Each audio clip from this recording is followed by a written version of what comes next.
జనసేన నుంచి వైసీపీలోకి వెళ్లిన రాపాక వరప్రసాద్ మళ్ళీ సొంత పార్టీలోకి వెళ్లేందుకు పావులు కదుపుతున్నారట. ఏడాది కింద వైసీపీకి రాజీనామా చేసిన రాపాక ఇప్పుడు తిరిగి పార్టీలో చేరడాన్ని పెద్ద కసరత్తే చేస్తున్నారట. మరి రాపాక రాకను పవన్ కళ్యాణ్ ఆమోదిస్తారా? రాపాక ప్రయత్నాలు ఫలిస్తాయా? Let's watch the story.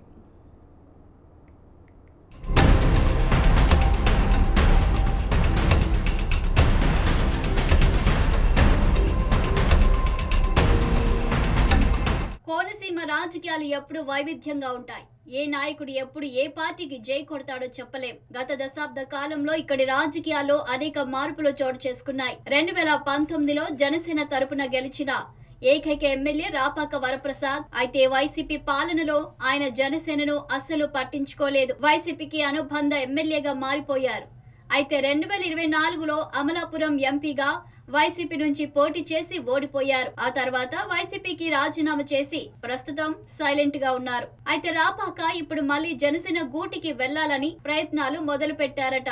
అయితే రాపాకను చేర్చుకునే విషయంలో స్థానిక జనసేన నాయకులు వ్యతిరేకిస్తున్నారట. పవన్ కళ్యాణ్ కు కూడా రాపాకను చేర్చుకోవద్దని ఫిర్యాదు చేశారట. అయితే రాపాక మాత్రం తన ప్రయత్నాలు మాత్రం మానుకోలేదని తెలుస్తోంది.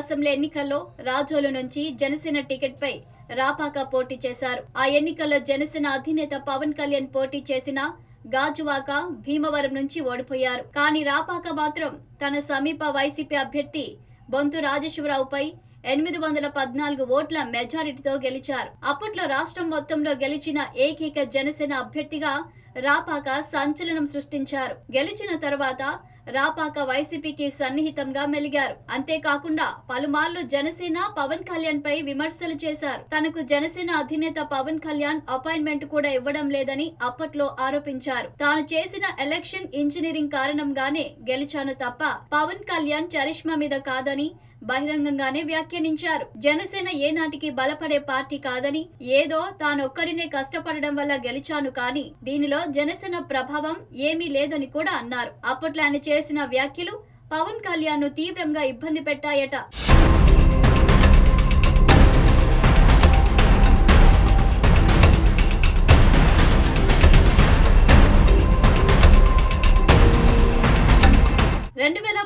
నుంచి 2024 వరకు జనసేనను అసలు పట్టించుకొని రాపాక ఒక వైసీపీ అనుబంధ ఎమ్మెల్యేగానే కొనసాగారు. అసెంబ్లీలోనే వైఎస్ జగన్ ను పొగడ్తలతో ముంచెత్తారు. జనసేన నుంచి గెలిచిన వైసీపీ ఎమ్మెల్యేగా వ్యవహరించారు. ఇంత చేసినా వైఎస్ జగన్ ఆయనకు రాజులు టికెట్ ఇవ్వలేదు. ఆయనను బలవంతంగా అమలాపురం ఎంపీగా పోటీ చేయించారట.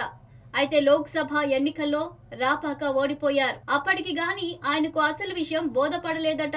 వైసీపీలో తన భవిష్యత్తు లేదని భావించి ఆ పార్టీకి రాజీనామా చేశారు. అయితే ఇప్పుడు మళ్లీ జనసేనలోకి వెళ్లాలని భావిస్తున్నారట. ఈ క్రమంలో గతేడాది మలికీపురంలో జరిగిన జనసేన సమావేశానికి రాపాక వరప్రసాద్ హాజరు కావడం అప్పట్లో రాజకీయ వర్గాల్లో చర్చనీయాంశంగా మారింది. రాజోలు జనసేన ఎమ్మెల్యే దేవ వరప్రసాద్ ను ఆయన కలిసి కొన్ని విషయాలు చర్చించారు. ఆ వెంటనే రాపాక జనసేనలోకి వెళ్లిపోవడం ఖాయమనే టాక్ వినిపించింది. కానీ ఏడాది గడిచినా రాపాకకు మోక్షం కలగడం లేదట.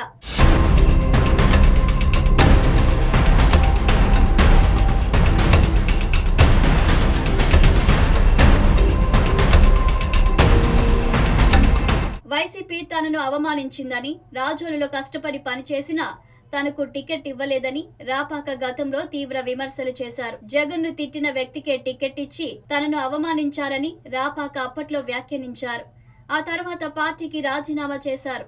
అయితే రాపాక జనసేనలోకి వెళ్లాలని ఏడాదిగా ప్రయత్నిస్తున్నా ఫలితం కనిపించడం లేదట. రాపాకను పార్టీలో చేర్చుకోవద్దని జనసేన శ్రేణులే పవన్ కు చెబుతున్నారట. గతంలో జనసేన నుంచి గెలిచి తన స్వార్థం కోసం వైసీపీలో చేరాడని, అప్పట్లో జనసేన నాయకులు కార్యకర్తలపై దురుసుగా ప్రవర్తించారని వారు గుర్తు చేస్తున్నారు.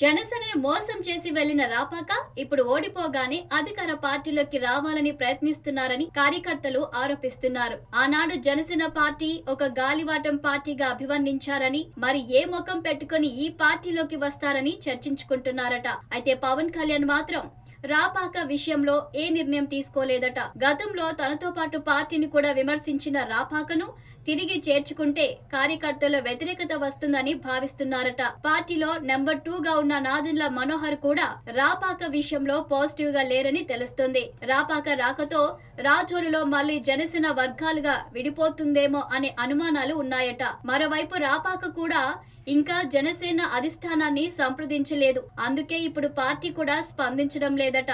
మరి రాపాకకు లైన్ ఎప్పుడు క్లియర్ అవుతుందో వేచి చూడాలి.